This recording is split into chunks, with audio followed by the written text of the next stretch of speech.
Tô aqui pra gravar a série de vídeos das que eu mais gosto de gravar. Recebendo o Pondé aqui, que tá lançando o livro Filosofia do Cotidiano. Eu super te acompanho no YouTube. Obrigado. A gente vai falar hoje sobre se apaixonar. Então eu queria te convidar pra falar aqui com a gente, assim, tipo um papo nosso mesmo, você fica à vontade, sobre se apaixonar.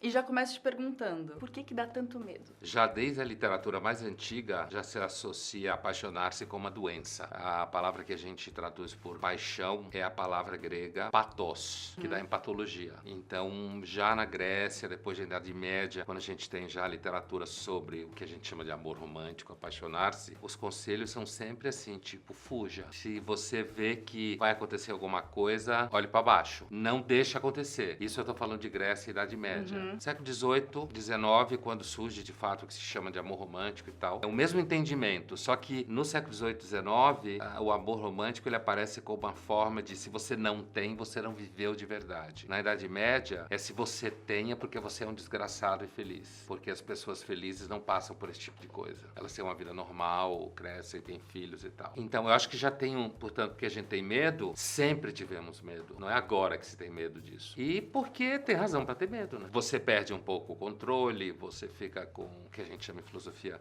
de atividade cognitiva meio atrapalhada. Um pouco ou muito, né? É, um pouco depende. ou muito. É que eu não tô querendo assustar ninguém. Assim, você fica com atividade cognitiva de pensamento meio atrapalhada. Você às vezes perde um pouco a noção do tempo, se passou de mais ou se passou de menos. Pode, de repente, ter atitudes que você não esperava ter. Na Idade Média, por exemplo, tem um texto que diz que os homens perdem o patrimônio e a mulher a reputação. Então, acho que a gente tem medo por isso, Júlia, porque é uma experiência da ordem do pathos, da ordem da emoção, e que a nossa capacidade de vontade racional fica meio danificada. E você acha que o medo, ele acaba, se a pessoa se apropria dele, ela deixa de viver, pessoas deixam de viver histórias por conta do medo, isso é legítimo? Então, essa ideia de que você abrir mão por conta do medo e deixar de viver uma história de amor e que isso seja ruim, isso é típico da literatura romântica do século XIX para cá, que se cria, alguns acham inclusive, tem textos muito interessantes sobre isso, um texto de 55 de um suíço chamado Denis de Rougemont, História do Amor no Ocidente, que ele fala que o cinema e a literatura romântica atrapalhou muito o nosso entendimento de amor romântico, porque eles criaram... Final felizes? Eles criaram uma expectativa de final feliz, de que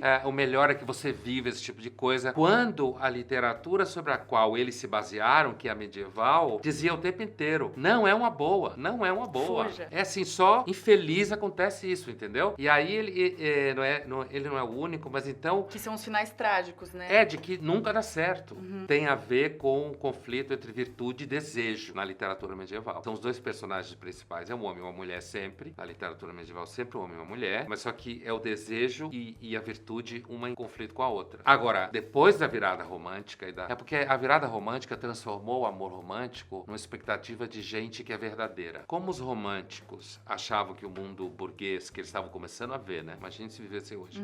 Era um mundo meio que todo mundo só pensa em dinheiro e que todo mundo é estratégico, interesseiro. Eles criam utopias, entre elas o socialismo é uma delas. Eles criam utopias de um mundo que não fosse assim. E uma das utopias que eles buscam na Idade Média, porque eles achavam o passado melhor do que o futuro, né? Os românticos. Eles criam a utopia de que quando você é um homem ou uma mulher de verdade, você morre de amor. Porque você é tão verdadeiro que você não consegue negociar com isso. Isso virou uma utopia, então. Utopia afetiva, digamos assim. Quando, na verdade, o amor romântico, a psicanálise acha que é uma obsessão, que é alguma coisa... A psicanálise acha que é uma obsessão? Acha que é uma espécie de projeção narcísica que vira uma obsessão. Já na Idade Média se descrevia, vou te citar de cabeça, é uma doença do pensamento, uma obsessão em saber onde ela está, o que ela está fazendo, com o que ela sonha. Meu Deus, calma. Isso tudo tá no amor também ou a gente tá falando só de paixão? Não, tô falando de Ou isso paixão vai... romântica. Paixão amor romântica. romântico, Não vai pro amor, mas o amor romântico também. Então tá tudo O junto amor no romântico mesmo... é a paixão. Tá junto, a gente não separa. É aquela um coisa do meio outro. louca. Não. Essa coisa louca da obsessão. Inevitavelmente é isso aí? Olha, se a gente gente sair um pouco dessa referência literária que acabou construindo o imaginário, né? Porque foi pro cinema e vai pra vida das pessoas, com essa coisa que você perguntou. Se eu tiver medo de não viver a história, eu tenho uma vida meio broxa, porque eu não tive coragem de ir atrás, então eu perdi a vida. Eu falo da literatura principalmente para as pessoas entenderem que isso é uma coisa que foi escrita. E antes de tudo, que, sei lá, elas não estão sós. Entendeu? Quer dizer, isso é uma coisa de escrita há muito tempo. Então isso é uma experiência humana que nem todo mundo tem. Eu não acho que todo mundo vive isso. Eu acho que muita gente deixa de viver justamente com medo de estar nessa teia toda. Você é uma romântica. Então, assim, cara, assim, é uma cara meio... E assim, não, essa ideia romântica de que você deixa de viver porque tem medo de ver uma experiência como essa. Eu imagino que tem pessoas que não vivem isso. Eu acho que tem pessoas... É muito comum se sonhar com isso, no sentido de que, um dia eu vou viver isso, eu vou conhecer alguém. Acho que às vezes não. Às vezes tem pessoas que têm uma vida mais tranquila, que são normalmente menos passionais. O amor romântico, eu acho que apetece mais pessoas que têm uma tendência a ser passional, intuitiva, entende? Assim, porque ele é desse conjunto de fenômenos, né? Agora, eu acredito que tem pessoas que vivem a vida inteira e não sentem isso. E você acha que dá pra viver o amor romântico sem passar por isso tudo? No curso das coisas, aliás, uma das críticas, tem uma autora chamada Laura Kipnis que critica muito isso, essa é no século XX também, que é assim, um dos problemas da expectativa romântica, hoje em dia, né, no mundo que a gente vive agora, é da ideia de que você vai conhecer alguém, você se apaixona por essa pessoa, você casa com ela, e aí você vai viver num apartamento 2 quartos, pago em 100 anos, com boletos, certo? E todos os seus problemas estão resolvidos. E que vai dar certo. Porque, qual é a crítica que ela faz? Se as pessoas conhecessem a literatura romântica, saberiam que o amor romântico é uma espécie de doença, de maldição, que, na melhor das hipóteses, passa, certo? Se você segurar as pontas, passa. Se você confunde isso com um motivo para o casamento, que é o que a gente faz, quando você entende que o casamento deve nascer do amor romântico, aí você vai, em algum momento, lidar com aquelas situações que todo mundo chama de o fim da paixão. Tem gente que fala apimentar o relacionamento. Acho a expressão fim da picada. Mas assim, ou então gente que acha que vai fazer uma noite surpresa pro parceiro, aí ela ou ele chegam do trabalho e ouve música romântica e começa a ficar com medo, né? A casa meio escura e aí a pessoa aparece vestida estranha e a figura bateu meta o dia inteiro no trabalho, vai ter que bater meta na cama. Ela se desespera. Por quê? Porque o cotidiano de trabalho, ele pode produzir outro tipo de vínculo afetivo, compromisso, história, responsabilidade. Isso não significa que não tenha sexo e que não tenha afeto, mas esse enlouquecimento romântico, toda a literatura sobre o assunto, da antiguidade, passando pela Idade Média, que é o principal, até o século XVIII e XIX, sabe que não é assunto de casamento, necessariamente. Os medievais diziam, nunca acontece um casamento, mas tinham razão, os casamentos eram arranjados, então não acontecia no casamento. Nós temos uma expectativa hoje de que a gente se casa com quem ama, romanticamente. Só que esse amor romântico, ele vai então se transformar numa história, em comprometimentos e filhos, quando tem, e aí a vida segue. Então talvez seja um bom começo. Talvez entender que as coisas tem um começo, meio e fim e tudo bem? É que o fim nunca é tudo bem, né? O fim, ou porque um dos dois deixa de amar, ou porque um dos dois morre, o que é típico da literatura, é o que acontece, né? Ou porque é proibido. Na literatura medieval, ela é sempre casada, nunca dá certo. Ele às vezes não é. Agora, entendendo que tudo bem no sentido que nasce, cresce e chegando uma hora morre, eu acho que a nossa expectativa é que esse morrer, se você entende que o casal tá junto, esse morrer significa transformar-se em outra coisa. Transformar-se no encantamento pelos filhos ou pelo filho, no encantamento de um projeto juntos, e numa história construída juntos. Numa relação fraterna e não mais... É, isso aí. Ainda que eu não quero dizer que não continue tendo sexo ou tendo alguma atração, mas com o passar do tempo isso vai repousando, né? E isso vai repousando, mas acho que a morte não precisa ser uma morte trágica. Eu não falei nem morte, eu falei assim, um começo, meio e fim no sentido de um dos lados se desinteressar, que quando acaba não tira o valor do que foi vivido. Eu acho que tem muito esse engano de que acabou tudo que perde valor. Mágoa, né? Gera mágoa. Porque, assim, as pessoas insistem, acabam banalizando aquela relação. Para aquele que não quer mais, é sempre mais fácil. Às vezes, hein? Porque às vezes ele não quer mais ou ela não quer mais, mas o amor que o outro tem por ele ou por ela é tão forte que para você dizer eu não quero mais, você até gostaria que ela dissesse eu não quero mais, ou ele, né? Isso às vezes acontece. Mas imagina que você querendo sair do relacionamento, momento, é teoricamente mais fácil para você que não tá mais aquela vibração ali. Pro outro que continua na vibração é mais difícil. Aí surge a expectativa de, quem sabe, recomeçar, não deixar a outra pessoa ir embora, virar stalker, começar a encher o saco. Mas a gente tem que lembrar aqui que é uma estrutura meio obsessiva. Principalmente quando você não consegue construir nada a partir daí. Quando um de repente foi embora. Agora, é claro que não acabou o valor que existiu. Mas isso é mais fácil para você, se foi você que saiu. De conseguir olhar e dizer, olha, eu não amo mais você, mas não significa que eu te odeio ou que eu não quero lembrar do que a gente teve junto. Por quê? Porque a pessoa que continua dentro dessa expectativa romântica, de repente, se ela vê uma foto de você com ela, para ela é sofrimento. Dentro disso que você falou, eu diria tanto entender que não precisa odiar porque acabou, mas também entender que para aquele que não quis que acabasse, continua doendo. Então, assim, não adianta querer ser amigo de alguém que queria ser seu marido ou sua mulher, se a pessoa não quer ser só seu amigo. Então, às vezes, é melhor deixa o infeliz em paz. Nas pessoas mais ou menos normais, passa. Mas é que tem muito poucas pessoas mais ou menos normais. Então, é isso aí.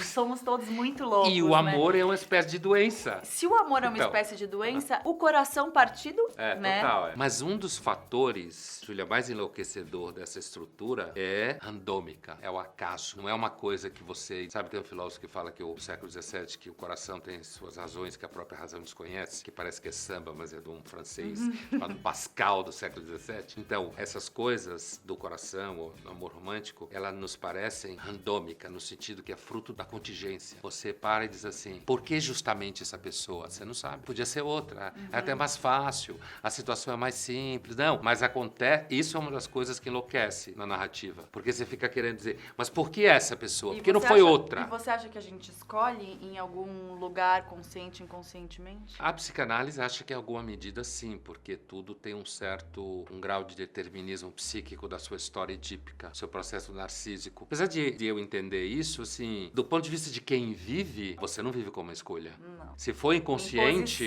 não fui eu que escolhi. Uma imposição absoluta que veio do cai divino. Do céu.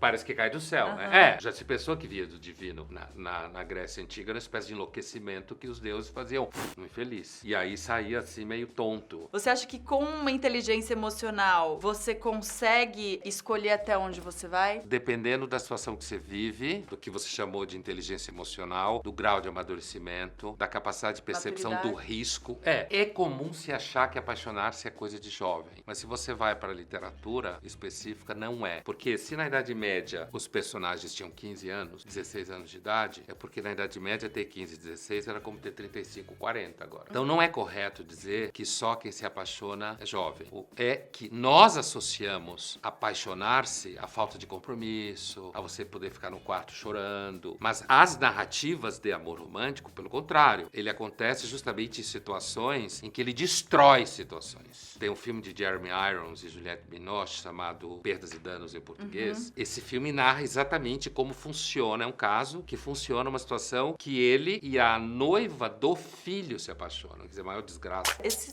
pessoa que tá ouvindo a gente fala, se tô namorando, mas tá tudo ótimo comigo agora. Ela também tá doente. O mesmo tipo de efeito, porque provavelmente ela fica pensando na pessoa, se a pessoa não responder pra ela uma coisa, ela fica ansiosa. Há uma relação entre esse sentimento e insegurança. Você fica inseguro justamente porque você ama. Então, exige da pessoa amadurecimento psíquico, ponderar as coisas, perceber o efeito que as coisas têm sobre você e sobre o mundo à sua volta. Então, o amor romântico, ele é sempre uma grande experiência, no final das contas. A proibição, só acabando isso aqui, a proibição tende normalmente a acirrar o processo, justamente porque é por isso que as narrativas são sempre situações proibitivas, porque tende a piorar. Eu diria duas coisas que você perguntou no final, assim, primeiro, tomar cuidado para não achar que apaixonar-se significa que necessariamente você vai ser feliz com isso. Toda a literatura especializada diz o contrário, inclusive a série The Affair. Não é para o vínculo entre felicidade compreendida como eu tenho um desejo, eu realizo e vai ficar tudo bem. Pelo menos a história integral de quem escreveu sobre isso e quem viveu isso não é uma conclusão, não é uma expectativa necessariamente muito fácil. Então você se apaixona e por isso você vai ser feliz por isso. E a outra coisa, assim, o único conselho que a gente pode dar para alguém que já está sob efeito da doença é coragem. Coragem! Coragem para todos nós. Vamos falar do seu livro antes da gente se despedir. Sim, Muito tá. obrigada. Eu que agradeço. Filosofia do Cotidiano tá fresquinho, acabou de sair. Eu falo aqui que é um pequeno tratado sobre questões menores, porque é um livro que fala de coisas supostamente banais, mas não tem nada de banal. É tipo, vale a pena levantar de manhã da cama, Vale a pena? sabe? Pra mim sempre valeu. Pra mim né? também. Então, assim, o que é melhor? Tomar café da manhã sozinho ou acompanhado? Tem coisa mais importante Melhor do só que do dinheiro. que mal acompanhado, não é mesmo? Bom, tinha um cara aqui no Brasil, que eu esqueci o nome dele, que costumava dizer assim, que a única vantagem de estar só é ir ao banheiro de porta aberta. Maravilhoso, maravilhoso. E eu vou botar o canal do Pondé aqui embaixo também, que é maravilhoso. Se você gosta desse canal, você vai enlouquecer com o canal dele, que é uma delícia. Eu gasto um tempão lá ouvindo ele falar, aprendendo com ele. Tomara que vocês tenham gostado. Muito obrigada por ter vindo. Eu amei. Obrigado. Ele vai voltar. Aliás, escrevam aqui o que mais vocês querem que a gente converse, que a gente vai tentar atender o máximo que a gente puder. Curte, compartilha, manda pros amigos. Livro na livraria, o canal do Pondé tá aqui embaixo na descrição também. Beijo grande e até o próximo vídeo. Beijo enorme aos apaixonados que estão assistindo a gente. Beijo!